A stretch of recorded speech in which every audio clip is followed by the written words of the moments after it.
اور ایک روایت میں آتا ہے کہ یہاں حضور نے فرمایا فی خمس لا یعلمہن الا اللہ، یہ تو ان 5 چیزوں میں سے ہے جس کا علم اللہ کے سوا کسی کو نہیں۔ اور پھر حضور نے وہ آیت پڑھی ثم تلا النبی صلی اللہ علیہ وسلم، یہ سورہ لقمان کے آخر میں ہے، ان اللہ عنده علم الساعة وینزل الغیث ویعلم ما فی الارحام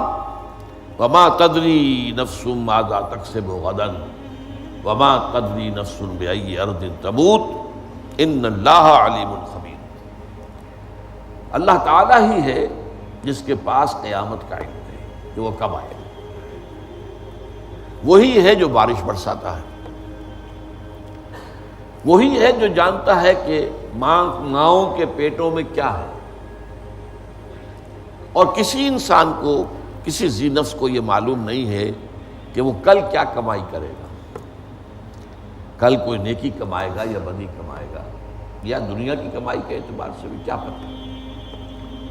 وما تدری نفس بأی ارض تموت، اسی طرح کسی انسان کو، کسی کو یہ معلوم نہیں ہے کہ اس کی موت کس جگہ واقع ہے۔ کیا پتہ ہے ساری عمر تو اپنے شہر میں مقیم رہا اور آخری وقت میں کسی سفر پر نکلا اور سفر میں موت آ گئی،